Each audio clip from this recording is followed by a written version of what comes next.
Dr. Schwelt, you've advocated for vitamin D as a potential way to prevent COVID-19 infections, to prevent severe COVID-19 infections. You've talked about this for a few months now. And over the past several months, the evidence continues to grow. There's more and more publications in peer-reviewed medical journals about the possible connection between vitamin D and COVID-19. So you've put together a presentation for us. Tell us about what your presentation is all about. Yeah, thanks, Kyle. So we've been talking about vitamin D as a potential therapeutic agent for COVID-19 since March. And since that time, a lot of other people have become involved in looking at that agent as well. A number of research studies have been done. And the purpose of this is to sort of look at the evolution and the thinking of the use of vitamin D in COVID-19. So what we do is we look back even before COVID-19 and what was the evidence for vitamin D in acute chest infections, for instance, influenza, and what was the data there. And then we look at the epidemiological evidence for vitamin D as a therapeutic agent in COVID-19, and then finally moving along to actual cases, hospitalizations. And then we build up with that hierarchy of evidence with vitamin D and COVID-19 to randomize placebo-controlled trials, which of course are the gold standard for therapeutics.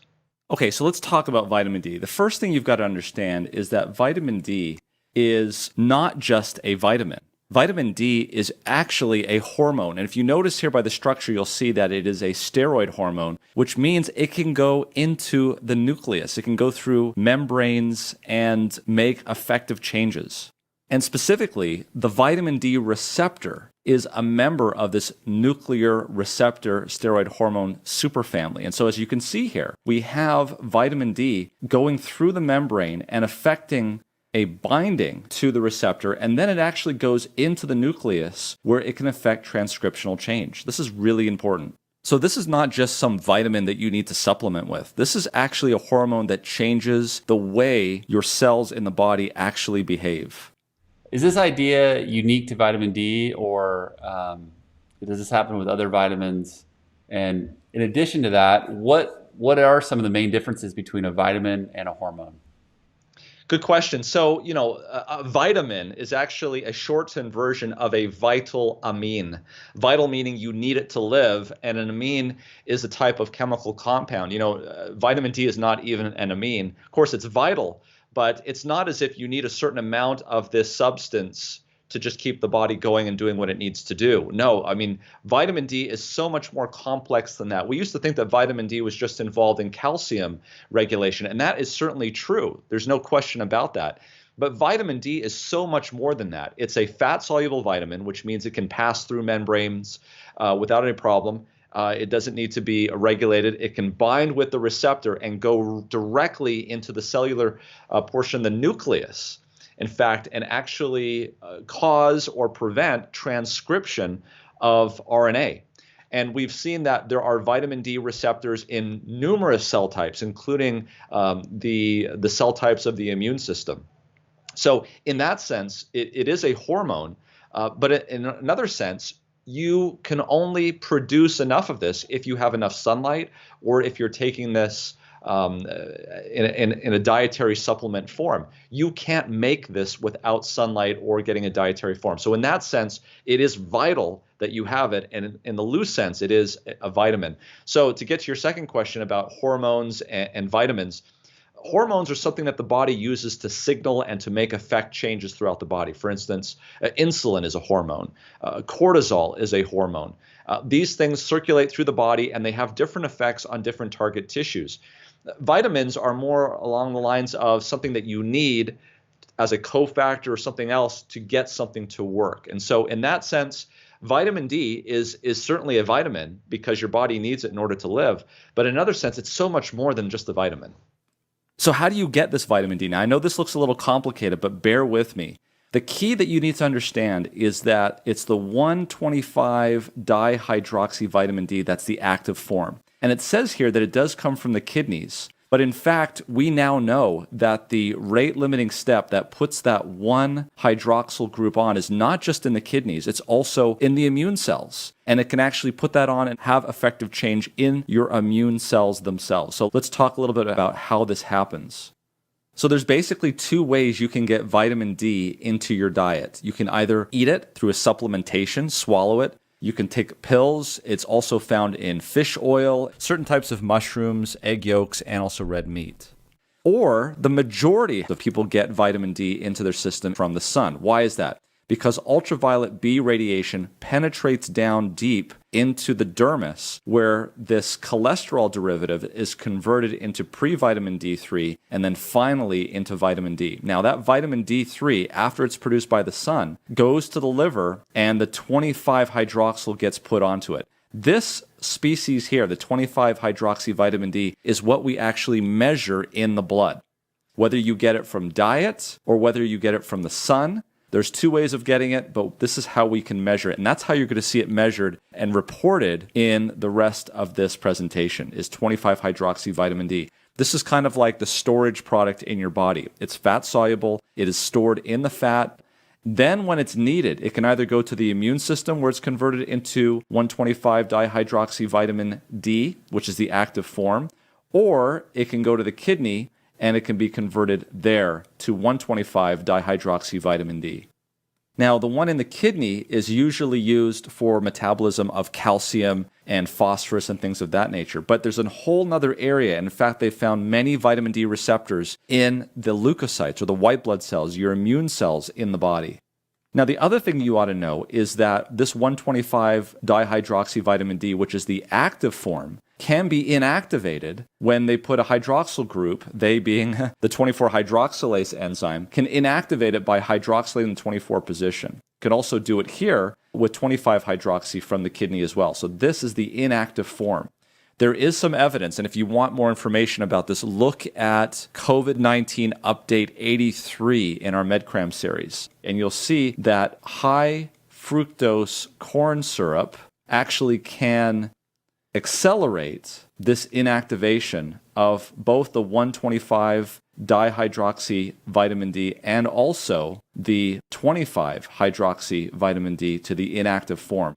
So that's not to say that other sugars with fructose couldn't do that, but that's what the studies showed that we presented in Update 83.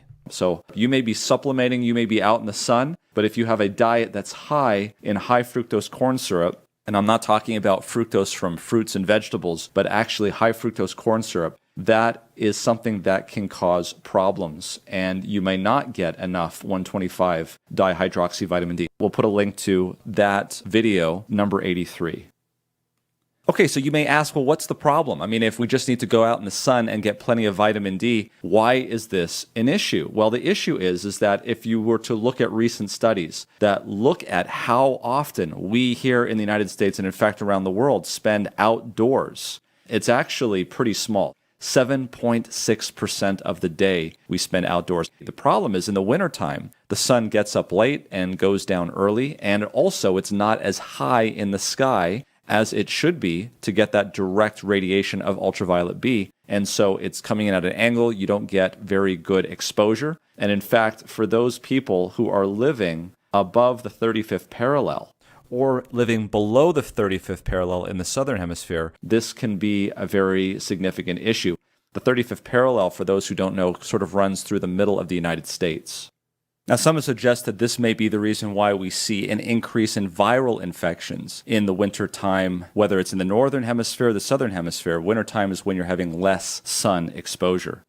But couldn't this also be explained, couldn't the increase in viral infections also be explained by just people spending more time indoors, in close confinement, windows closed, potential for spread that way, among other potential confounding variables? Yeah, it certainly is possible. One of the things that goes against that, though, Kyle, is that, for instance, in the United States, in the wintertime, in California, for instance, Southern California, it rarely gets cold enough that you have to be indoors.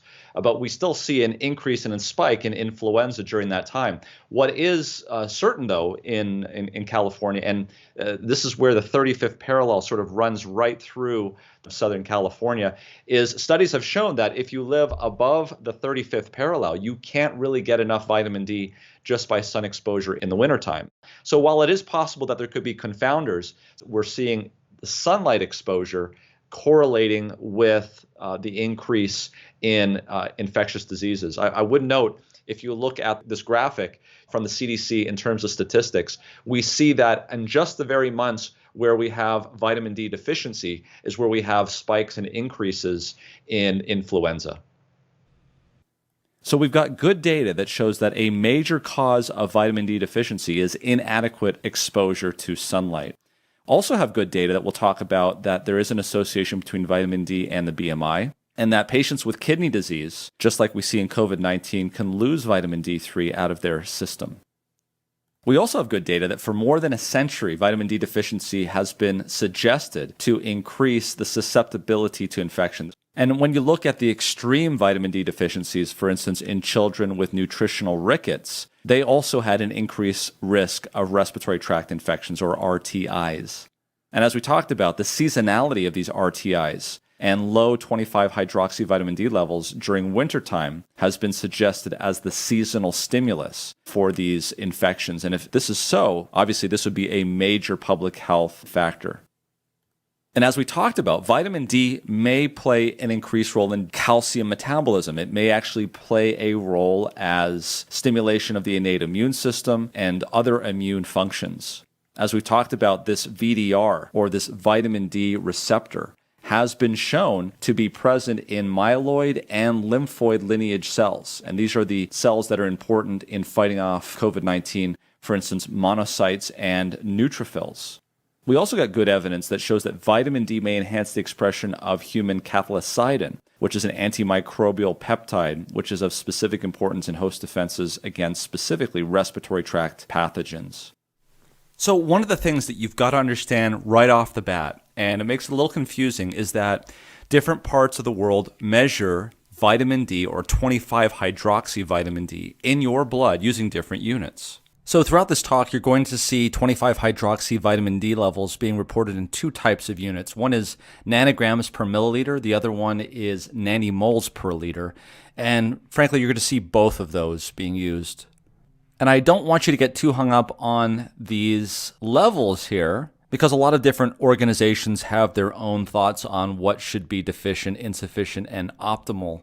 This is really just to give you an idea about where those ranges exist. Sometimes historically, they'll ask for your vitamin D levels to be higher if they're treating heart disease or cancer. And then generally speaking, vitamin D levels greater than 100 nanograms per milliliter are just too high, and you have to be careful when it gets into that range. Now, some other places, they'll measure it in something called nanomoles per liter.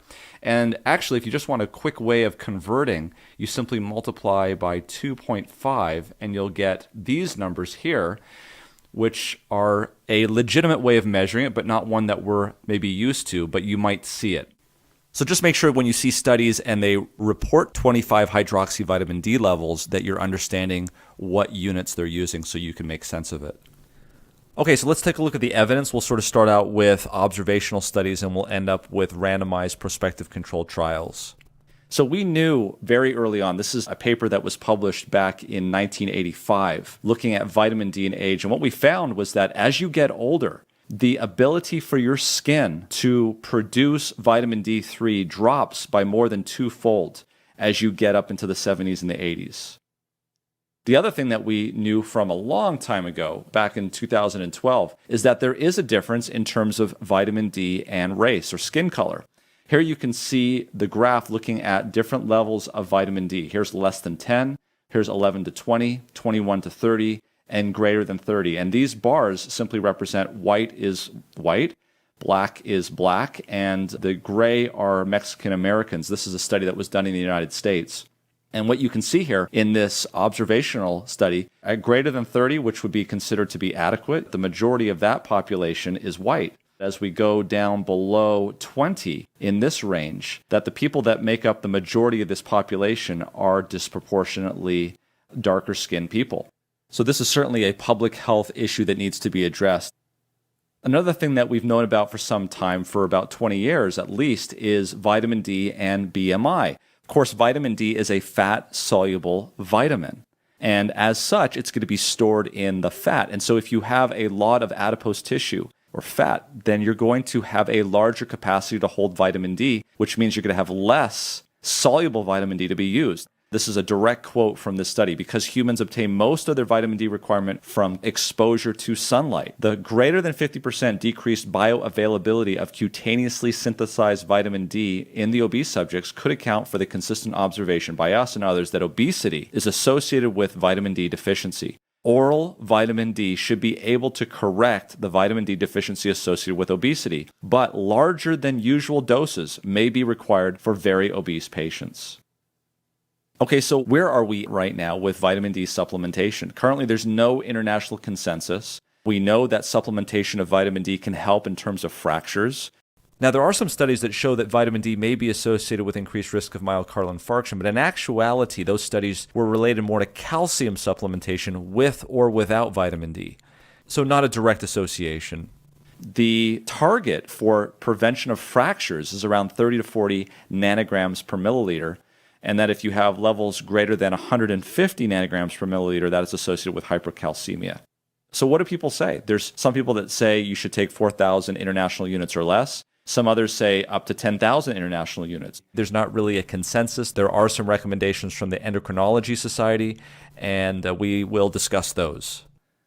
Okay, so let's look at the evidence of vitamin D insufficiency and deficiency in mortality from studies that were done not on COVID, but prior to COVID, but still looking at respiratory diseases. So here's an interesting study that was done looking at about 10,000 patients in Germany with 50 to 70-year-olds. It was prospective, so that's definitely a positive for this study, but it was an observational study, so they weren't intervening here. And look at the years for follow-up, 15-year follow-up in these patients. So let's take a look and see what they did. They measured these patients in Germany and looked at their vitamin D levels, and you can see that here on the x-axis. So again, this is in nanomoles per liter, so you have to divide by 2.5 to get nanograms per milliliter. And generally, they made some cutoffs here. This was at 30, and this here was at 50. And so they said, if you're greater than 50, then that's good. If you're in the middle portion, that's 30 to 50 nanomoles per liter, then that's sort of in the middle. And then here, you've got less than 30. That's what they figured as deficient. And then they just followed them. They just watched them, and they see what they did. And they looked at the death certificates after 15 years in these patients that started to die, and they wanted to see what was it that they died from. And this is what they found. Those people that had vitamin D levels of greater than 50 had a better survival in terms of respiratory mortality than those that had less than 30. And of course, the 30 to 50 were somewhere in the middle. But definitely statistically significant in terms of vitamin D levels predicting respiratory mortality. In fact, from the study, they said statistically, after adjustment for sex, age, and season of blood draw, school education, smoking, BMI, physical activity, and fish consumption, 41% of the variability in respiratory mortality during this 15-year follow-up period was independently associated with 25-hydroxy vitamin D levels less than 50. Well, it's one thing to say that somebody with a specific value has a likelihood of dying. It's quite another thing to say that number caused the patient to end up that. So in other words, there's a difference between association and causation. That's the first thing that you learn in medical school when you take epidemiology. So here is a great meta-analysis that's often cited, and you should keep an eye on. It was published in the British Medical Journal, and they did a meta-analysis. They did a meta-analysis of many, many different studies. They pulled them together to see whether or not vitamin D supplementation in non-COVID patients, these are patients that don't have COVID-19, these had regular respiratory diseases like the flu, and they wanted to see whether or not vitamin D supplementation improved mortality. And so they looked at vitamin D supplementation. They looked at about 25 randomized controlled trials. So these are very good quality subjects. And what they found was that vitamin D supplementation did reduce the risk of acute respiratory illnesses. Let's take a look at that data.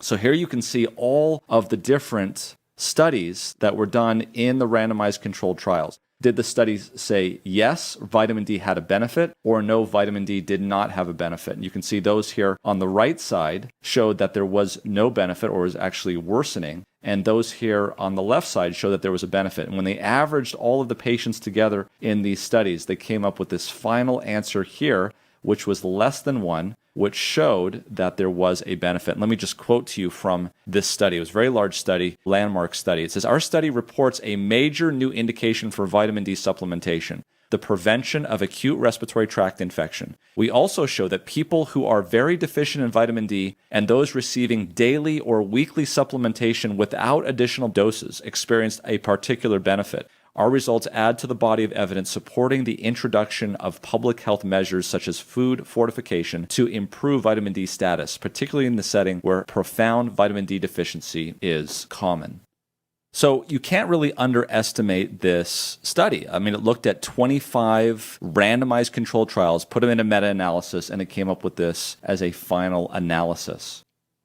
And here's another study. This one was done in Japan, and it looked at a randomized trial of vitamin D supplementation to prevent seasonal influenza A in school children. And this was done about 10 years ago. There was 334 school children. Each of them were given either 1,200 international units per day of vitamin D3, or they were given placebo.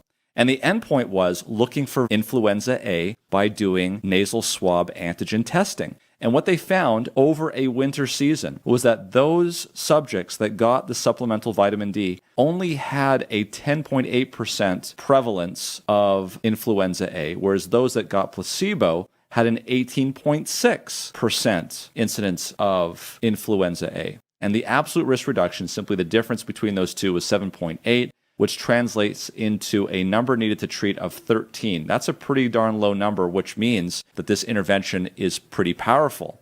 And you can see here the other related indices here showing that it was statistically significant. So clearly here, vitamin D supplementation in school children, these are children that would not normally necessarily be at risk for having vitamin D deficiency. But even in this population, it was able to reduce the incidence of influenza A. Okay, so let's talk about COVID itself. And what we started to find out early on in COVID-19, when we started to research this, is some uncanny similarities between what COVID-19 looked like from a biochemical standpoint and what vitamin D deficiency looks like from a biochemical standpoint. Now, this doesn't prove anything, but it certainly raises your eyebrows and you start to look a little bit closer, because what we saw was that in both conditions, IL-6 was elevated. Tumor necrosis factor alpha was elevated. Gamma interferon was elevated in vitamin D deficiency and also in COVID-19 late in the course. The Th1 adaptive response was also elevated late in the course of COVID-19. We see both ACE2 expression reduced in both conditions and a hypercoagulability in both. And so that gave us pause and started to see, well, maybe vitamin D may play a role in COVID-19. Would you expect vitamin D deficiency to also mirror other viral infections, or is this something unique to COVID-19? No, I think it could also mirror other types of infections. We see this during this time of year. We see increases in coronaviruses in general, rhinoviruses. We also see it in influenza. The one thing that we don't see in those other viruses, however, Kyle, that we do see in COVID-19 is this hypercoagulable state. It's not as pronounced as we're seeing it in COVID-19. There was a recent article that was published in the New England Journal of Medicine, actually not recent, it's been a couple of months now, that showed that in autopsies in patients with COVID-19 compared to those who did not have COVID-19, there was a 9-fold increase in blood clots in the lung tissue. So that is something that is very unique. And then when we started to look at the epidemiology of patients with COVID-19, again, more eyebrows being raised. Here's a pretty powerful study looking at 17 million patients, specifically looking at about 10,000 COVID-19 deaths. And what did we see? We see something really interesting. If you look here at the age group, this is nothing new. We know this, that those who are higher in age are more likely to die from COVID-19. And you can see here, the higher in age we go, the more risk there is in that category. We can see that male gender has some risk as well. Here we see with obesity that as the obesity level goes up, the risk starts to go up as well. And here we see again with ethnicity, as we start to compare to Caucasian or white, that all of these darker skinned races have increased risk for death in COVID-19. And if you will remember, these are exactly the same three things that we saw put people at risk for vitamin D deficiency: both elderly age, increased obesity, and darker skin color. And so one has to wonder now, is this coincidental? Or is this something else that we need to investigate? Is it possible that vitamin D may have a role in the mortality and morbidity of COVID-19? So that was a great chart that you just showed about different patient characteristics and hazard ratios associated with those patient characteristics. And I was impressed by it. And then I looked closer and I saw that smoking status, specifically current smokers, was actually a negative risk factor. Presumably, these patients would have better outcomes than non-smokers. That made me question the validity of this data. But what's your thought on this? How can you explain that? Oh, no, I don't think it should make you question it at all. Early on, we felt that it was the patients with lung disease that were going to be the ones that were ending up in the hospital. But clearly, that's not the case. The type of people that we're seeing that are having severe reactions from COVID are the ones with cardiovascular disease. This is a vascular inflammatory condition, not one that necessarily hurts the lung from a respiratory standpoint. There's several explanations for this. Nicotine is a known anti-inflammatory, and of course, it's through inflammation that COVID does its dirty business. There's also well known in in smoking, increases in nitric oxide. Nitric oxide is a vasodilator, so it may actually be beneficial in this sort of a situation. Certainly not saying that we should go out and start smoking here, certainly because there's other problems. But Kyle, this isn't the first time that we've had a disease where active smoking actually improves the outcome of the disease. I mean, look at ulcerative colitis. That's well known to have a more milder course in patients who smoke. But it's not a reason to smoke, but it's not a reason to say that the study is incorrect. Well, then it starts to get even more interesting, because when you start to look at countries and you start to look at populations, we start to see something quite interesting. If we look at the equator, which is right here at 0 degrees latitude, as we start to move away from the equator, we start to have less direct sunlight, and we start to see here that populations as a whole start to increase in terms of the mortality rates. And let me just read you a quote from the study that was published here in just April. It says, when mortality per million is plotted against latitude, it can be seen that all countries that lie below 35 degrees north have relatively low mortality. 35 degrees north also happens to be the latitude above which people do not receive sufficient sunlight to retain adequate vitamin D levels during the winter. This suggests a possible role for vitamin D in determining outcomes for COVID-19. There are outliers, of course. Mortality is relatively low in Nordic countries, but there vitamin D deficiency is relatively uncommon, probably due to widespread use of supplements. Italy and Spain, perhaps surprisingly, have relatively high prevalences of vitamin D deficiency. Vitamin D deficiency has also been shown to correlate with hypertension, diabetes, obesity, and ethnicity, all features associated with an increased risk of severe COVID-19.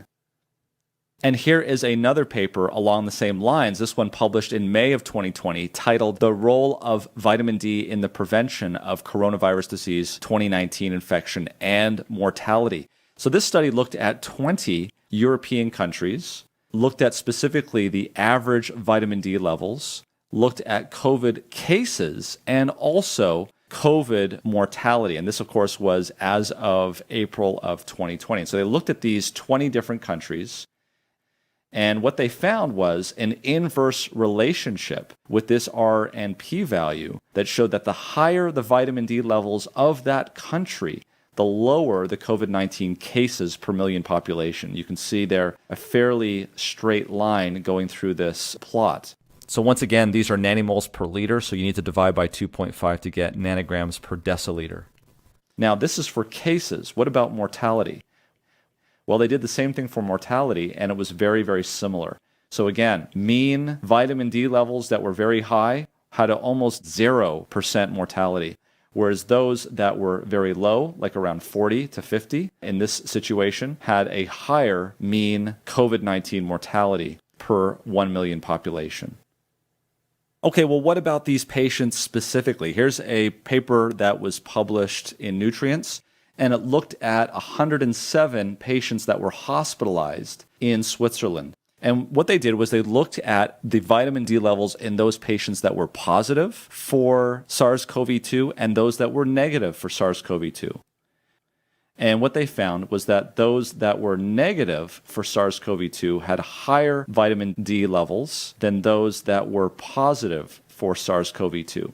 And this was statistically significant. But of course, again, this is an association and not necessarily a causation. We see that it's associated with a low vitamin D level. It's possible that the SARS-CoV-2 infection may be causing the vitamin D levels to go down. And that was the subject of a letter to the editor titled Vitamin D Deficiency in COVID-19, Mixing Up Cause and Consequence. And what they were able to show here in about 9 subjects when they gave lipopolysaccharide to healthy volunteers, which is another way of inducing the immune system, is that they found that plasma vitamin D levels did in fact drop slightly. And if you look here at the scale, it was on the order of maybe about 5 points. They were able to show that when somebody has an infection or is undergoing an immune response, their vitamin D levels can drop. And so it is possible, but this is a modest drop here, something that we ought to keep in mind as we go forward. Now, of course, the SARS-CoV-2 infection may cause a vitamin D level to go down, but only after you've been infected. What about those people that have had vitamin D levels checked well prior to them getting an infection? Well, here's a study that looked at low plasma 25-hydroxy vitamin D levels as an associated risk of increased COVID-19 infection. And what they showed here, they took 14,000 subjects with at least one test for COVID-19 and a previous vitamin D. And what they found was that they had to exclude about 6,000 of them because they did not have a former vitamin D level. And so 7,800 of them had a test for COVID-19 and had a vitamin D level on record. And they were able to show that about 10% of these patients had positive COVID-19 tests and about 90% did not. So what did they show? Here they divided levels of vitamin D at around 30. And so these are the people that were low here on the left, and these are the people here that were normal. Notice that there was a big gap here.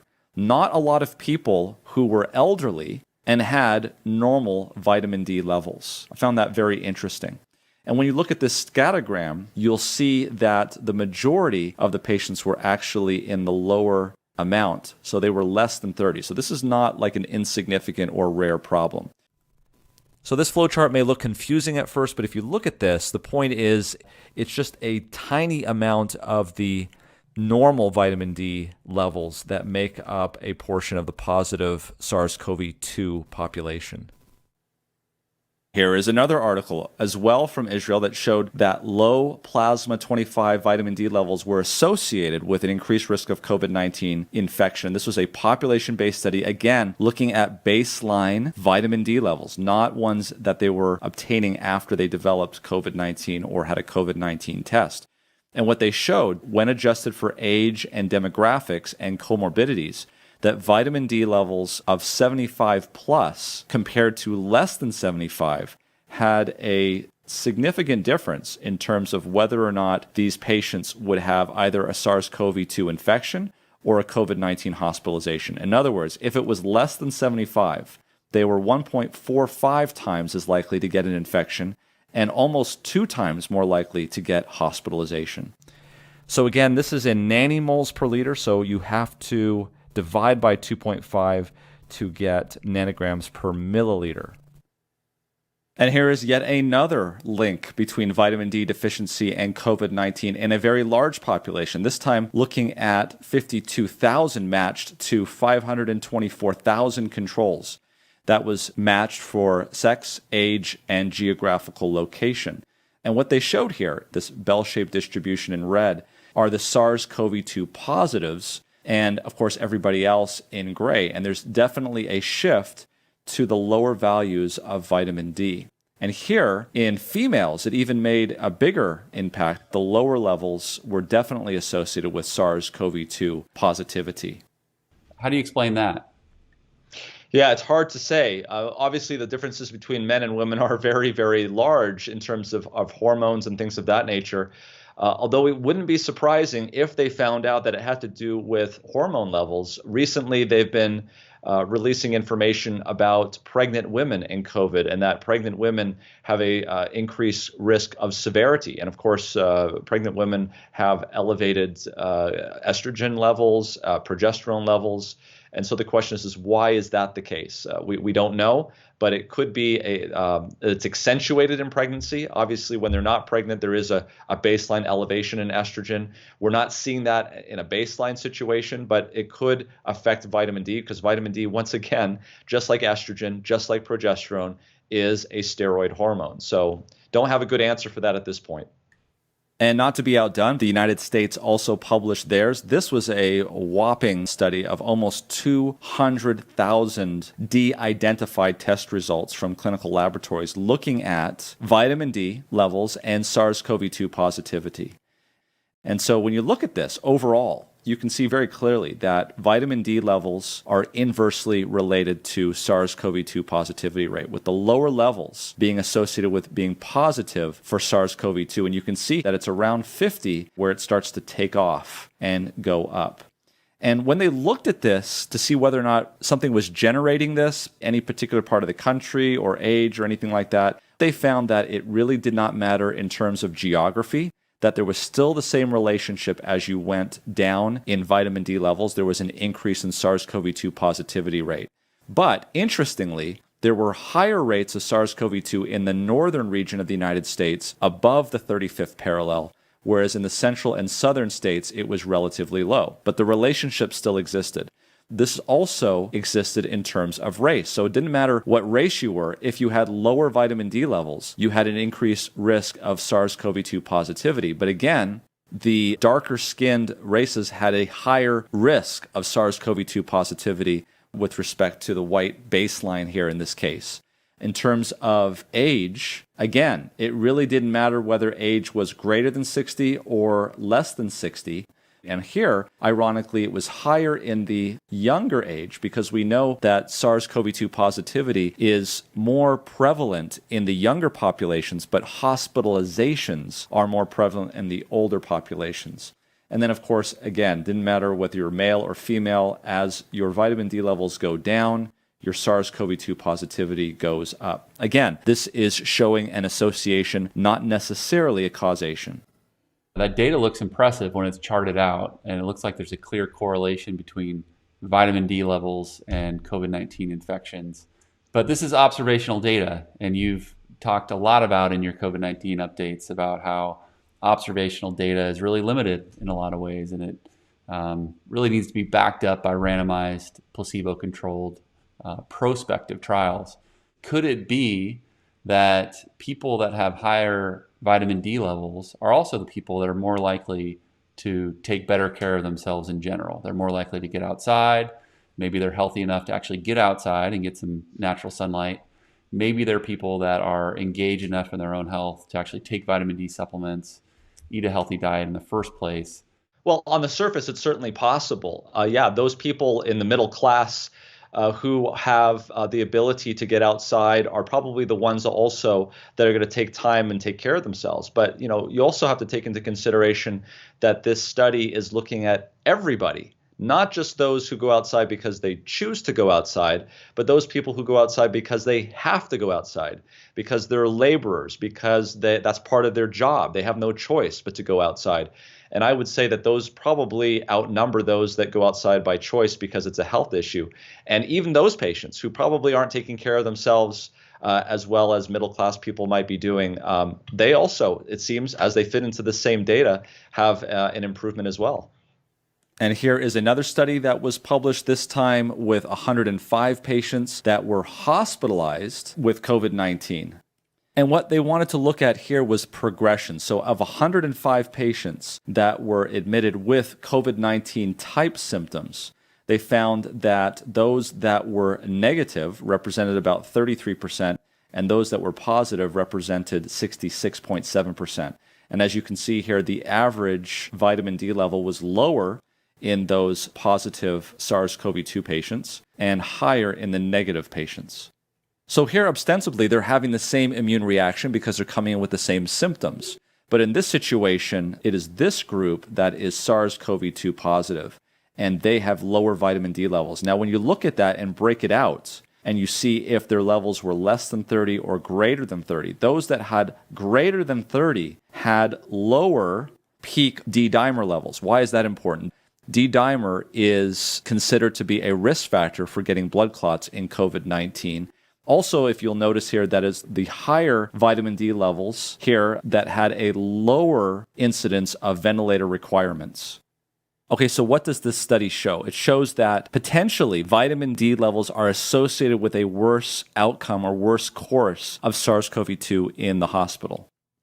Here's another study looking at the very same thing in terms of vitamin D levels in the hospital and outcomes. And you can see that when they divided the patients between vitamin D less than 12, which is pretty low, versus greater than 12, you can see here that the survival probability in these patients when they set it to 12 was a huge difference in terms of survival probability. When they changed it to 20, you can see also there was still a difference in survival probability, but not to the same degree. And of course, they followed them out for about 100 days in this trial. So once again, vitamin D levels seem to be associated with a worse progression of the course of COVID-19 in the hospital. Okay, so up to this point, we've been talking about how vitamin D is associated with bad outcomes. But that doesn't say necessarily that it's the cause of the bad outcomes. You have to be very, very careful when you say that something is associated with something, because it could be due to any number of confounders, right? It could actually be that SARS-CoV-2 reduces the vitamin D level. And we've shown that that's the case, acutely at least, but not necessarily chronically. It could be that there's another factor that's causing both a susceptibility to SARS-CoV-2 infection and also a vitamin D level. And so if you just change the vitamin D level, that won't necessarily make SARS-CoV-2 any better. So we have to establish then by doing a randomized controlled trial or interventional trials to show that if you give vitamin D to somebody who is either pre-COVID or in COVID, that you can get better outcomes. And that's exactly what they tried to do here in this Spanish study that was published just in October of 2020. It is titled The Effect of Calcifediol Treatment and Best Available Therapy versus Best Available Therapy on Intensive Care Unit Admission and Mortality Among Patients Hospitalized for COVID-19, a pilot randomized clinical study. So what is calcifediol? This is important for you to understand what that is.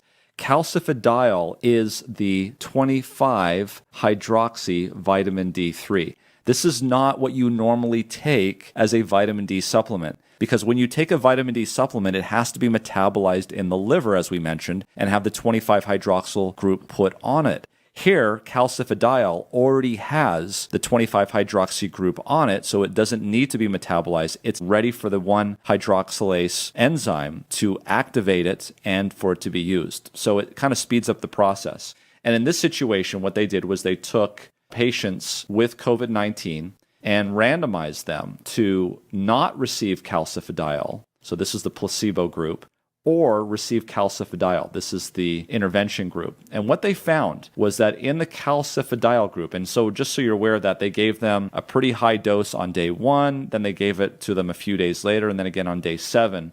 What they found was that in the intervention group, only 2% of those patients went to the intensive care unit, whereas in the placebo group, 50% of those went to the intensive care unit.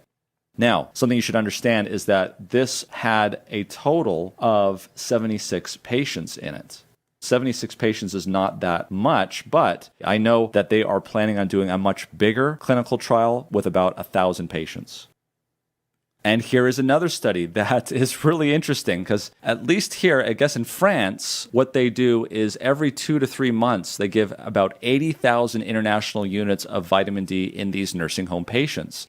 So when these nursing home patients started to be admitted to the hospital with COVID-19, they asked the question, did this patient get this 80,000 units within the last month? Or has it been longer than a month since they got it? And for those patients that had gotten it within the last month, they had a much better survival than those that had gone further than a month out. And this was 66 patients in this cohort. So sort of a quasi-experimental study because of the situation that these patients were in. Some had been given recent vitamin D supplementation and some hadn't. And when they looked at that, there was a statistical significant difference, as you can see here, P of 0.002. Well, here was another study.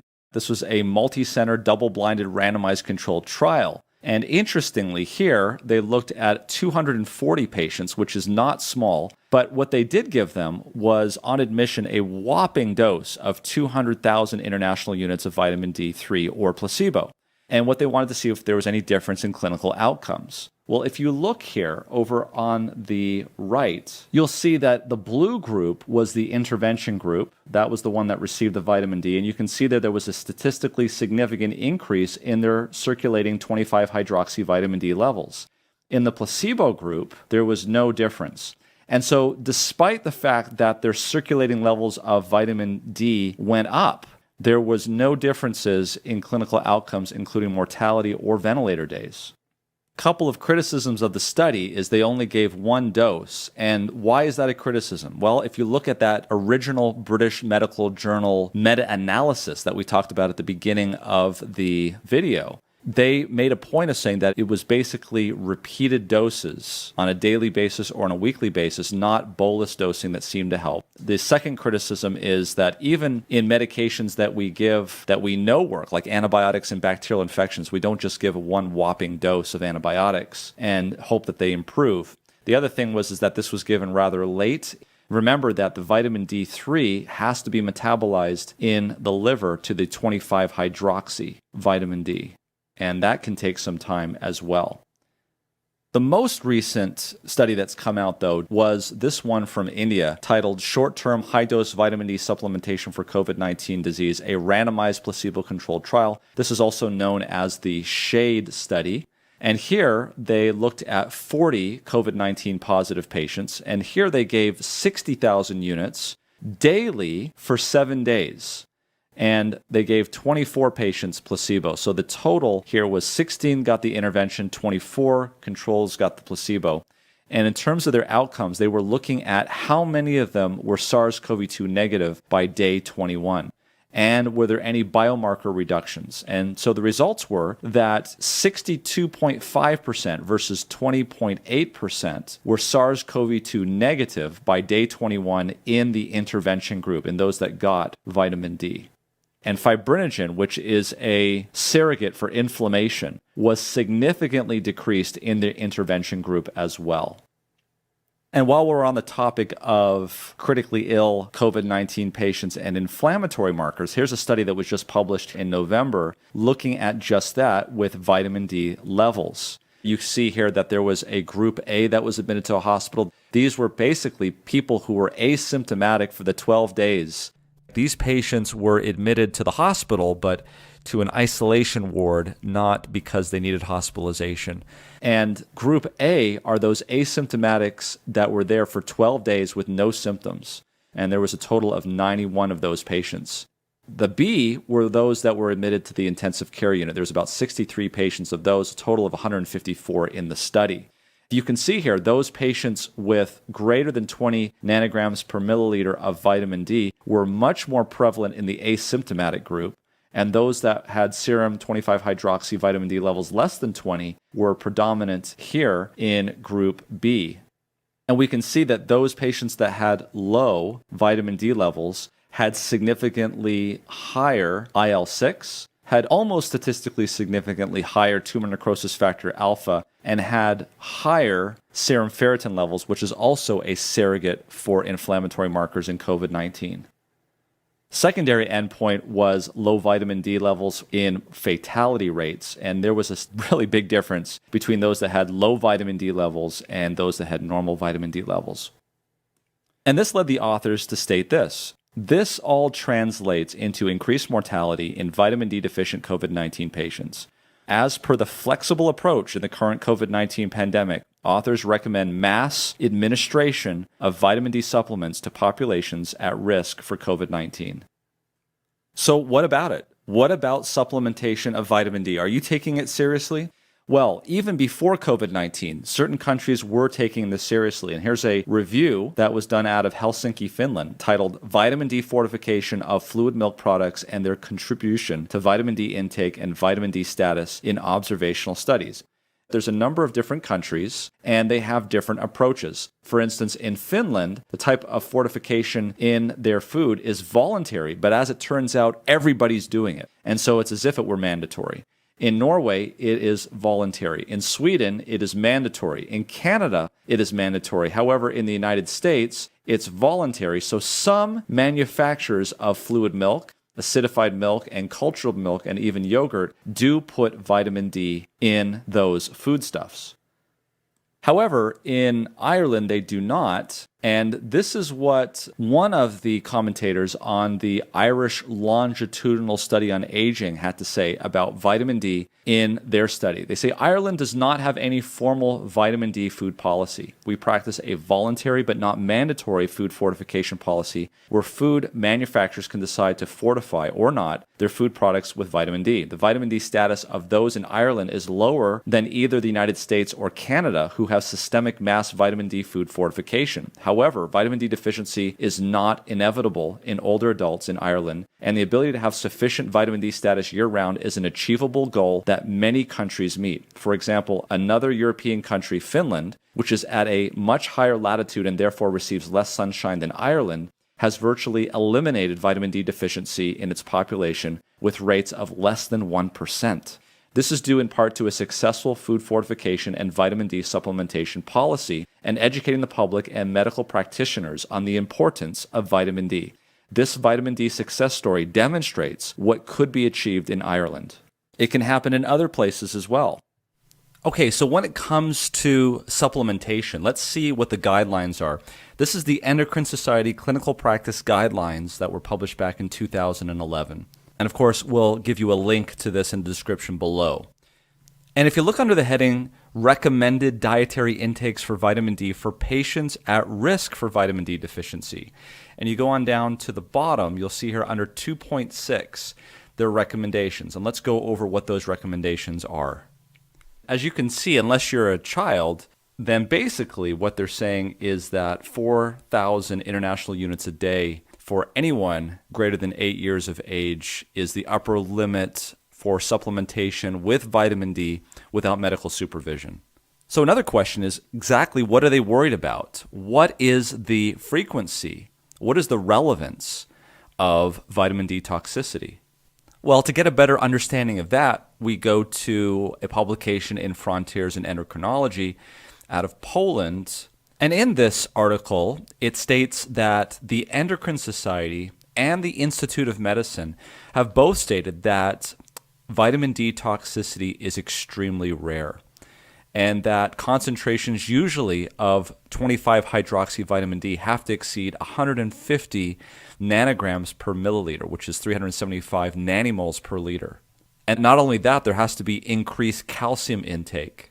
And so because it's very rare, it's led them to state that they believe that vitamin D is probably one of the least toxic fat-soluble vitamins, much less toxic than vitamin A. And a researcher, Didenkov, looked at 20,000 serum 25-hydroxyvitamin D samples at the Mayo Clinic from 2002 to 2011 to look and see whether or not there was actually any evidence of vitamin D toxicity. And out of those 20,000, only one patient with a 25-hydroxyvitamin D concentration of 364 nanograms per milliliter, which is a whopping 910 nanomoles per liter, was diagnosed with hypercalcemia.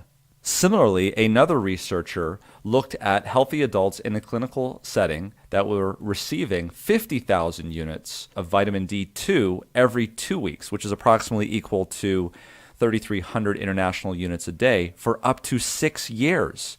And their concentrations were only 40 to 60 nanograms per milliliter. And they had no evidence of vitamin D toxicity. This also goes along with a study in Canada where they researched Canadians taking up to 20,000 international units of vitamin D3 per day. And they had significant increases of 25-hydroxy vitamin D concentrations up to 60 nanograms per milliliter, but again, without any evidence of toxicity. So it looks as though, based on that data, that supplementation is relatively safe. But how much should you supplement? And does it make a difference about your BMI? Well, this was an interesting article that was published titled "The Importance of Body Weight for the Dose-Response Relationship of Oral Vitamin D Supplementation and Serum 25-Hydroxy Vitamin D in Healthy Volunteers." In relation to this study, they took 17,000 patients and looked at vitamin D levels. And there was a wide range of vitamin D levels in this population, anywhere from 4 nanograms per milliliter to 158 nanograms per milliliter. And people were supplementing anywhere from nothing to 55,000 international units a day. And what they found was pretty interesting. They found that early on, supplementation per 1,000 international units brought up people's levels pretty quickly. But then as the amount of supplementation started to go up, the levels started to go up more slowly, such that in the first 1,000 units that you take as a supplement, each 1,000 units would increase the level in your blood by 4.8 nanograms per milliliter. But if you got up to the 10,000 range, or the 50,000 range even, 15,000 to 20,000 range, 1,000 units would only raise it up by about a tenth of that, or 0.4 nanograms per milliliter. So in other words, down here, 1,000 international units, when taking a low amount, would raise your level by 4.8 nanograms per milliliter. But if you're already taking a large amount, each additional increase by 1,000 international units would only raise it by about a tenth of that. So you can see that there is definitely a non-linear relationship there. Furthermore, BMI also had a lot to play in this as well. So for those that are normal BMI, and that by definition is less than 25, and then you have overweight, and that is 26 to 30, and then you have obesity, which is 30 plus. What they found in comparison to a normal BMI was, first of all, generally overweight people were on average 3 nanograms per milliliter less in terms of their serum vitamin D, and that obese patients were 8 milligrams per deciliter. Now, it gets even more complicated there, because what they found was that it took more vitamin D to get them up to a regular level than would be expected if they were overweight or obese. In fact, their recommendations is that for people who are overweight, they should take 1.5 times what is normally recommended to get their vitamin D levels up. And for those that are obese, have a BMI of greater than 30, it actually is 3.0 times as much. And that might be related to the fact that vitamin D, of course, is fat soluble. So there are a lot of things to take into consideration, and this is a moving target. Also take under consideration the fact that currently we are moving into winter months. But again, these all need to be parsed with the season and weight and age and all of those sorts of things that we talked about.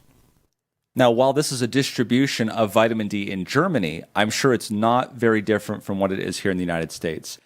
And as you can see, 50 millimoles per liter is really on the low side, and that would correlate with about 20 nanograms per milliliter. So you can see here how significant that severe deficiency in 25-hydroxy vitamin D can be. There is a number of people that are at deficiency. Based on this, I feel not only is there a role for all of us to be taking vitamin D supplementation, at least during the winter months, but I also feel strongly that practitioners in the hospital may want to look at this in terms of their treatment of patients in the hospital. Now, I do not have randomized controlled trial data yet conclusively that shows that this works. But if we look at the risks of vitamin D supplementation and the potential benefits, I think the benefit to risk ratio is high. Dr. Fauci himself is supplementing with vitamin D. And while there are certain groups of people that should be very careful with supplementing with vitamin D, such as patients with sarcoid or other granulomatous diseases or patients with renal issues, without discussing it first with their doctors, I do see a role for supplementation, especially in this winter season when COVID is running rampant. I can't tell you as an individual how much vitamin D to take because I'm not your doctor and I'm not here to give you medical advice. But I am still taking 5,000 international units daily. And when I had my levels checked, when I was taking 2,000 international units daily, my level was only 48 nanograms per milliliter. And I am living in sunny Southern California. I plan on making more videos about what I am doing and what I think we should all be doing in terms of protecting ourselves from COVID-19. Please share this with as many of your loved ones as possible, because I think this could potentially be beneficial in our fight against COVID-19. And for more information, visit us at medcram.com.